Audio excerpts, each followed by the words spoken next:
All right, here's one. Will infants and small children of unsaved parents be saved? And what about retarded persons? Retarded persons. Will infants and small children of unsaved parents be saved? What about retarded persons? Who would like to respond to that? Brother Holley? I'm not eager just to make a response.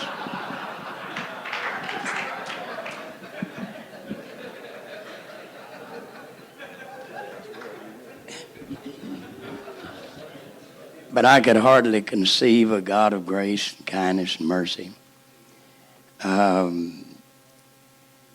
who would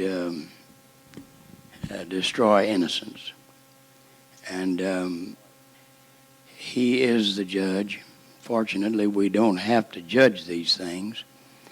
But I'd sure hate to pain my mind and my conscience with speaking in a negative pattern along that line and even throwing a cloud of a doubt. What we would say about it in this life wouldn't hardly have a lot to do with the actual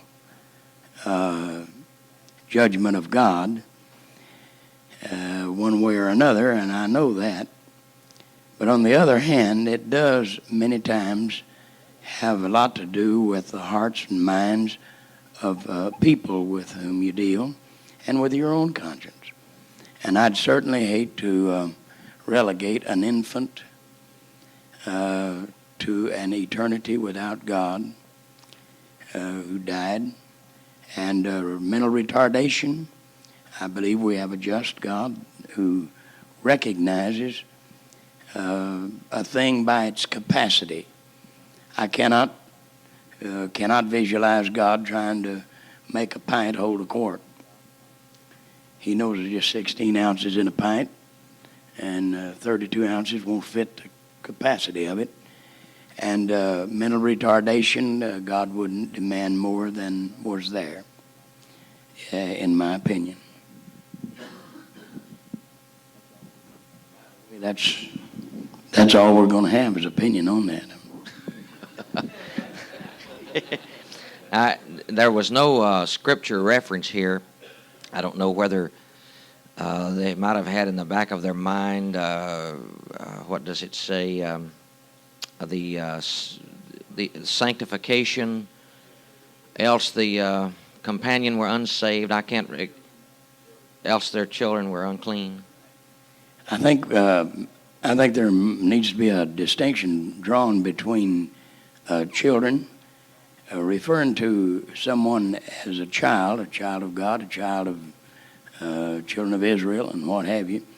There's no age limit there. I understood a while ago we were talking about infants, and their being unclean. I think too, and about their being saved, we're talking about the capacity to become saved in a day to come. I don't think he's dealing with infants at that particular point, should they die as an infant. I think what he's saying is that a child in a home of the Christian has a chance to hear and obey the gospel. And we don't want to get into the idea that somebody can be saved because their parents are. Because if we follow that pattern of reasoning, the next thing you know, we have somebody being rocked in the Pentecostal cradle, and none of us believe that God has any grandchildren.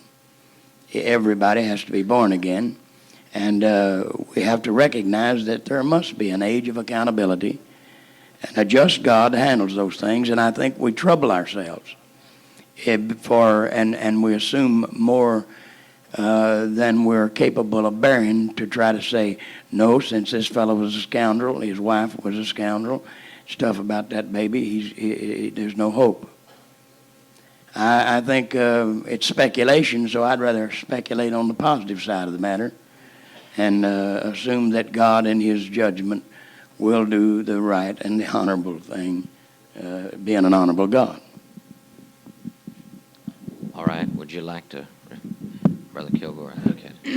I think part of this comes from hearing messages preached like in the days of Noah, the little children were lost along with the parents. In the days of Lot, the children perished with the wickedness of Sodom. Jesus made the statement, "Suffer little children to come unto me and forbid them not, for of such is the kingdom." It seemed like there was a turning from the judgments of God being poured out upon, or the children having to suffer with the wickedness of the parents of the Old Testament. And when he came along as grace, it seemed to change the feeling about little children perishing. That is my way of thinking. The age of accountability would never come to a retarded person. So if we believe that there is an accountability, there are some that would probably never reach it. And we just have to leave those things in the hands of God.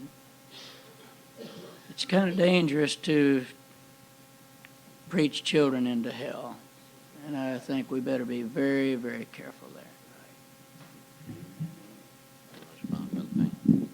Brother Ensey, the Bible does not say except a baby be born again. Except a man is born again. And I very often use that scripture in answer to this particular question. I do believe that the second birth is essential to salvation, but not for the child. It's got to grow up to be a man before it's required to be born again.